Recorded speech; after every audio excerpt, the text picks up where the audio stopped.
अयोध्या के मसले पर न्याय हुआ है ऐसा मैं नहीं मानता। इतिहास में कहीं भी कोई भी साक्ष्य अभी तक इस बात का उपलब्ध नहीं है कि राम का जन्म अयोध्या में हुआ। सुप्रीम कोर्ट भी इस बात को मान रही है कि उस विवादित ढांचे के नीचे कोई मंदिर के अवशेष नहीं मिले, मंदिर के कोई अवशेष नहीं है। और सुप्रीम कोर्ट भी ये मानती है कि मस्जिद में ही मूर्तियां रखी गई थी, कि वहां पर मस्जिद थी, मंदिर नहीं था, और मस्जिद तोड़ी गई।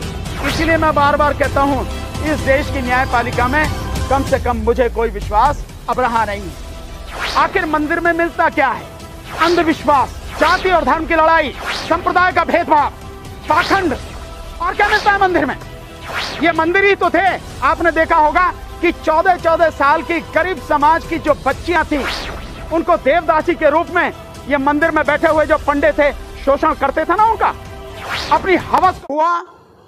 यह राम एक यहां पर सही मायने में एक व्यक्तित्व थे, ऐसा कोई भी साक्ष्य, कोई भी प्रमाण इतिहास में उपलब्ध नहीं है।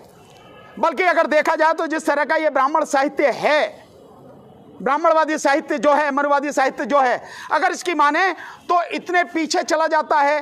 द्वापर युग, त्रेता युग, जन कौन कौन से युग की बात करते हैं, और एक एक युग ही लाखों लाखों साल का होता है। अगर उससे हम कल्पना करें तो उससे पता लगाएं तो पता लगे कि लाखों साल पहले हुआ था। तो भैया ये आपकी कहाँ की है? जो लिखित इतिहास हमारे पास है वो अगर देखा जाए तो सिंधु घाटी की सभ्यता के बाद का इतिहास है। तो एक काल्पनिक पात्र को माननीय सर्वोच्च न्यायालय ने एक आइडेंटिटी मान के उसे वो जमीन दे दी। अब मैं इस बात को कह रहा हूं कि इसमें न्याय नहीं हुआ, उसके बड़े जायज कारण है। मैं ये मानता हूं कि जो मुकदमा था, कोर्ट के सामने मुकदमा था कि ये जो विवादित जगह है, ये जगह किसकी है। आज तक सुप्रीम कोर्ट भी इस बात को मान रही है कि उस विवादित ढांचे के नीचे कोई मंदिर के अवशेष नहीं मिले, मंदिर के कोई अवशेष नहीं है। और सुप्रीम कोर्ट भी यह मानती है कि मस्जिद में ही मूर्तियां रखी गई थी, वो मंदिर में नहीं रखी गई थी। और सुप्रीम कोर्ट भी मानती है, और पूरी दुनिया ने देखा, 6 दिसंबर 1992 को वहां पर वो मस्जिद टूटी, मंदिर नहीं टूटा। ये सब मानते हैं। तो इससे यह साफ सिद्ध हो जाता है कि वहां पर मस्जिद थी, मंदिर नहीं था, और मस्जिद तोड़ी गई। जब जिस चीज के आपको वहां पर सबूत ही नहीं मिले हैं, आप उसे जमीन कैसे दे सकते हैं? उसे कैसे मान सकते हैं आइडेंटिटी? एक बात इस फैसले में है जो मैं आपसे कहना चाहूंगा, बहुत जरूरी है, जिससे मैं मानता हूं कि इस फैसले के बाद संविधान का अपमान खुद माननीय सर्वोच्च न्यायालय ने किया। सर्वोच्च न्यायालय संविधान की संरक्षक है, गार्जियन है। संविधान की देखभाल रखना और उसके मूल ढांचे से छेड़छाड़ ना हो, यह जिम्मेदारी माननीय सर्वोच्च न्यायालय की है। लेकिन मेरे जहन में जो सवाल यह है कि आप देखेंगे कि वो जमीन मंदिर बनाने के लिए दे दी गई, और सुप्रीम कोर्ट ने केंद्र सरकार को आदेश दे दिया कि केंद्र सरकार मंदिर बनाने के लिए एक ट्रस्ट बनाए 3 महीने में। तो अगर आप देखें हमारा संविधान जो है, संविधान की प्रस्तावना क्या कहती है, आप उसे समझें। और संविधान की प्रस्तावना मूल ढांचा है, उससे छेड़छाड़ नहीं हो सकती। ये सुप्रीम कोर्ट के कई जजमेंट हैं कॉन्स्टिट्यूशन बेंच के, उसमें कहा गया।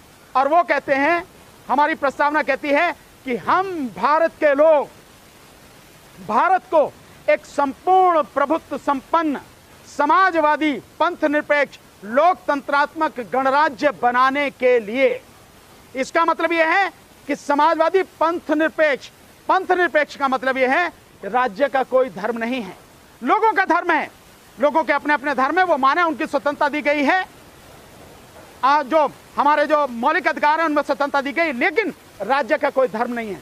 पर इस तरह से क्या हुआ कि माननीय सर्वोच्च न्यायालय ने सरकार का, राज्य का एक धर्म बना दिया, जिम्मेदारी दे दी कि भैया मंदिर तू बना, मंदिर बनाने के लिए ट्रस्ट तू बना। तो ये जो है ये असंवैधानिक है, और मैं नहीं मानता कि माननीय सर्वोच्च न्यायालय को ऐसा करना चाहिए था। इससे संविधान का उल्लंघन हुआ। और वो उस रिपोर्ट बाकायदा कहती है कि वहां पर बुद्धिस्ट कल्चर के, भगवान बुद्ध और उनके धर्म से जुड़े हुए वहां पर अवशेष मिले हैं, और जो अवशेष मिले हैं शायद उनके ऊपर ही वो ढांचा रहा होगा। तो उनकी बात भी सुनी जानी चाहिए थी। उन्हें डीलिस्ट क्यों किया गया, उन्हें डीटेक क्यों किया गया, और उन्हें क्यों कहा गया कि बाद में क्या होगा? जब आपने अब डिसाइड ही कर दिया तो बाद में क्या होना है? डिसाइड तो साथ के साथ होना चाहिए ये भी एक दुर्भाग्यपूर्ण स्थिति है। इसीलिए मैं बार बार कहता हूं, इस देश की न्यायपालिका में कम से कम मुझे कोई विश्वास अब रहा नहीं है। हम न्यायपालिका से उम्मीद करते हैं न्याय की, जैसे संविधान का अनुच्छेद 142 माननीय सर्वोच्च न्यायालय को इनहेरेंट पावर देता, सारी पावर देता है। चाहे किसी भी डॉक्यूमेंट को जहां से भी हो मंगा ले, चाहे किसी भी व्यक्ति को बुला ले, किसी भी संस्था को बुला ले, किसी भी सरकार को बुला ले, और उसके लिए उसमें एक कहा गया है कि कंप्लीट जस्टिस यानी पूर्ण न्याय, संपूर्ण न्याय, उसके लिए सुप्रीम कोर्ट कुछ भी कर सकती है। पर संपूर्ण न्याय के लिए, कंप्लीट जस्टिस के लिए, पर इस मुकदमे में मैं कहता हूं वाकई में न्याय नहीं हुआ। और क्योंकि एक बहुत बड़ा पक्ष जिसके पास ऐतिहासिक साक्ष्य थे, जिसके पास में एएसआई की रिपोर्ट थी, उस बुद्धिस्ट जो पक्ष था उनको सुना ही नहीं गया, तो आप समझ लीजिए क्या न्याय होगा। इसीलिए मैं कह रहा हूं कि न्याय नहीं हुआ, केवल फैसला हुआ है। और जो फैसला हुआ है, जो लोग हैं जो इस फैसले से सहमत नहीं हैं, वो आवाज तो उठाएंगे। और आवाज उठाना हर साथी का एक मौलिक अधिकार है जो संविधान ने उसे दिया है। आवाज उठनी भी चाहिए ताकि जो कहीं गलत हो रहा है वो भविष्य में ना हो सही। देश का भला, इस देश की जनता का भला, इस देश के हर व्यक्ति का भला, हर जाति धर्म संप्रदाय का भला, हर गांव कस्बे शहर जिले राज्य का भला केवल और केवल शिक्षा से होगा। और लोगों को स्कूल की तरफ जाना चाहिए, लोगों को कॉलेजों की तरफ जाना चाहिए, लोगों को शिक्षा के जो मंदिर हैं उनकी तरफ जाना चाहिए, लाइब्रेरी की तरफ जाना चाहिए। तभी इस देश का भला होगा और तभी हम दुनिया में नंबर 1 बनेंगे। बाबा साहब डॉक्टर अंबेडकर ने कहा भी था कि जो मंदिर की तरफ लाइनें लगी हुई हैं, जिस दिन ये लाइनें मंदिर से हट के स्कूल और कॉलेज